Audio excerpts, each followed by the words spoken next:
पूरा भारत ही नहीं लेकिन पूरा भारतीय उपमहाद्वीप पूछ रहा है आज कि आखिरकार हो क्या रहा है। दुनिया भर में त्राहिमाम मचा हुआ। दुनिया का एक लौता हिंदू राष्ट्र नेपाल, दुनिया का एक लौता हिंदू राष्ट्र नेपाल 2000 की सदी जब से शुरू हुई, 2001 जब वहां के तत्कालीन राजा बीरेंद्र और उनके पूरे परिवार को एक बहुत ही जिसे कहते हैं ब्लडी मैसेकर में मार दिया था। कहा जाता है कि कोई अंदर का व्यक्ति था तब से लेके और 2025 आ गया, करीबन 2.5 दशक, ये 2.5 दशक 25 साल से नेपाल हर 2 साल में, हर 1.5 साल में, हर साल भर में आंदोलन, कभी कहीं आगजनी तो कभी कहीं, कभी काठमांडू में तो कभी पोखरा, कभी नेपाल के एक कोने में तो कभी नेपाल के दूसरे कोने में। और ये हमारे लिए चिंता करने की बात इसलिए है क्योंकि नेपाल दुनिया का एक लौता हिंदू राष्ट्र है, एक लौता। कई और धर्मों के कई और सैकड़ों देश हैं लेकिन सनातन हिंदू का घोषित हिंदू राष्ट्र एक है और वो है नेपाल। और ये बात आज से नहीं, सदियों से लोगों की आंखों में खटकती है। चाइना तो वहां कब्जा करना चाहता है, अमेरिका तो वहां पे मेडल करता है। जब 2001 में नेपाल के पूर्व राजा बीरेंद्र और उनके परिवार का उन्हीं के घर में जो मैसेकर हुआ, जो गोलियों से भून दिया गया, उन्हीं की डाइनिंग टेबल पे राजमहल के अंदर बहुत सारी अटकलें लगाई गई, बहुत सारी बातें की गई कि ये कौन है, ये क्या उनके भाई का बेटा है, ये क्या उनका कोई अपना है या कोई विदेशी एजेंट। कईयों ने कहा चीनियों ने कराया है, कईयों ने कहा अमेरिकन ने कराया है और कईयों ने यह भी कहा कि तत्कालीन भारत की सरकार ज्यादा मेडल कर रही है, नेपाल पे कब्जा सब करना चाहते हैं। क्यों? भारत को अगर कुछ हुआ है तो सिर्फ नुकसान हुआ है जब से राजा बीरेंद्र को और उनके परिवार को उन्हीं के राजमहल में मार दिया गया। वो 2001 का चित्र और 2025 का चित्र अगर मैं टाइमलाइन हटा दूं, शुभम कभी कभी कुछ कर लिया करो, एक 2001 की तस्वीर निकालो उस आंदोलन की और ये 2025 की आज की, अगर मैं सिर्फ तारीख हटा लूं दर्शकों तो आप पहचान नहीं पाएंगे कौन सा 2001 का आंदोलन है और कौन सा 2025 का। इट इज कंटिन्यूइंग, ये जारी है। कारण बदल रहे हैं, नेता बदल रहे हैं, कभी प्रचंड आते हैं, कभी ओली आते हैं, दोनों लेफ्ट हैं, दोनों कम्युनिस्ट हैं। प्रचंडा थोड़े मॉडरेट, ओली तो कहा जाता है कि बिल्कुल चाइना के डिफेक्टो हैं। भारत से दोनों बात करते हैं, प्रचंडा भी ओली भी। कहा जाता है Prachanda is better for India, लेकिन कहां है प्रचंडा? काठमांडू की सड़कों पे, संसद भवन के अंदर। युवा नेपाली इस बार किस लिए बाहर आए हैं? क्योंकि फेसबुक बंद हो गया है जी, क्योंकि यूट्यूब बंद हो गया है, क्योंकि इंस्टाग्राम बंद हो गया है, व्हाट्सएप बंद हो गया है, एलॉन मस्क का एक्स बंद हो गया और इस तरीके की कुछ 18, 22, 23 ये टिकटॉक सब बंद हो गया। आपको लगता है कोई टिकटॉक के लिए प्रोटेस्ट पे आता है? आपको लगता है रील बनाने के लिए कोई प्रोटेस्ट पे आता है? नहीं।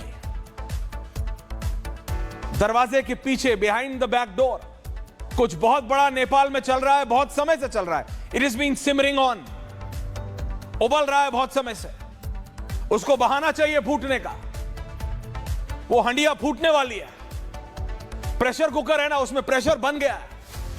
Nepal is a ticking time bomb जिसे कहते हैं, टिक टिक टिक टिक टिक, इट्स टिकिंग। और अगर नेपाल में कुछ भी होता है तो उसका डायरेक्ट इंपैक्ट, हमारा पोरस बॉर्डर है नेपाल से,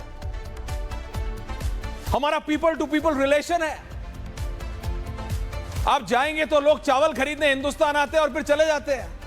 एक समय था जब इलेक्ट्रॉनिक्स खरीदने लोग, जो पैसे वाले लोग थे, वो कॉर्डलेस फोन जब बड़ी बात होती थी लेट 90s में और अर्ली 2000s में, अर्ली 90s ही बोलूंगा, तो उसके बाद तो मोबाइल फोन आ गया। नेपाल जाते थे, उत्तराखंड के बॉर्डर उधर से, या फिर यूपी में गोरखपुर की तरफ से, बलरामपुर की तरफ से ऊपर। क्यों? नेपाल में इलेक्ट्रॉनिक्स मिलते थे। हमारा पोरस बॉर्डर है, we enter and exit. Nepal में अगर कुछ होता है तो भारत पे उसका डायरेक्ट इंपैक्ट आता है, डायरेक्ट इंपैक्ट। और अगर स्ट्रैटेजिक बात करेंगे तो काठमांडू एक ऐसी जगह है जहां पे दुनिया की शायद ही कोई ऐसी स्पाई एजेंसी होगी, जी हां, शायद ही कोई ऐसी एजेंसी होगी जिसका फुटप्रिंट, यानी जिसके आदमी या जिसके फुट्स ऑन ग्राउंड नेपाल में नहीं होंगे। क्यों? भाई भारत के तो बनता है क्योंकि नेपाल है, भारत से लगा हुआ है। भारत है तो पाकिस्तान, यानी रॉ है तो आईएसआई है। भैया रॉ और आईएसआई है तो चाइनीज है, चाइनीज हैं तो रशियंस हैं, रशियंस हैं तो अमेरिकन हैं, अमेरिकन हैं तो इजरायलीज हैं। आप समझ रहे हैं? शायद ही दुनिया की कोई ऐसी स्पाई एजेंसी होगी जिसका फुटप्रिंट काठमांडू में नहीं हो। मैं बता रहा हूं, दिस इज अ रियलिटी। पर नेपाल की राजनीति में यह भूचाल ऐसे ही आ जाता है क्या? सिर्फ यूट्यूब, इंस्टाग्राम बंद करने से नेपाल की सड़कों पे आग लग जाती है क्या? नहीं।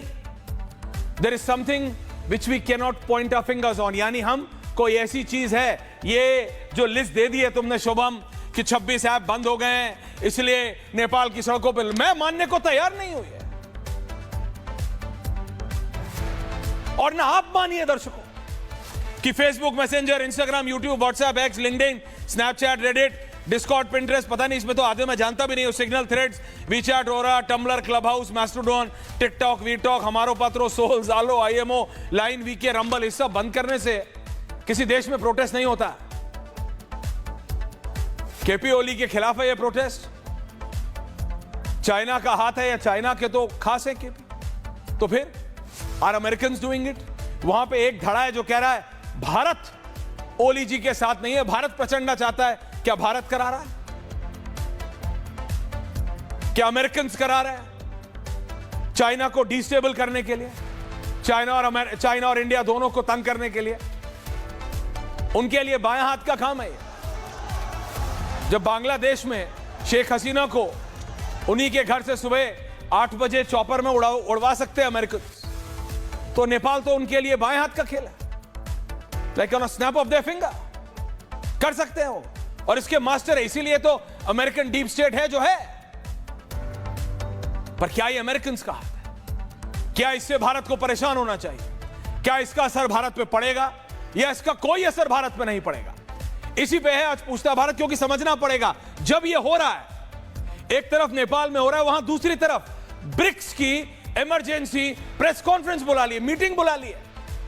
वही BRICS, Russia, Brazil, India, China, south Africa, BRIC, Brazil, Russia, समझ रहे हैं? उसी ब्रिक्स की एक आपातकाल वीडियो कॉन्फ्रेंस पे बैठक, मुझे नहीं याद कब पिछली बार आपातकाल ब्रिक्स की बैठक हुई हो जिसके अंदर शी जिनपिंग एड्रेस कर रहा है। क्यों?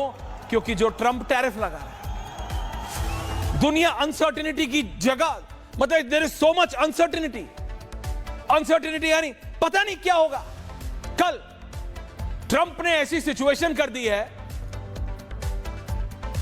कि किसी को पता नहीं कल क्या होगा। एक दिन खड़े होकर कहता है कुछ, अगले दिन कुछ और। मैं अभी कुछ अमेरिकन एक्सपर्ट्स को पढ़ रहा था, वो नेपाल पे उनकी इतनी पैनी नजर है, इतनी पैनी नजर है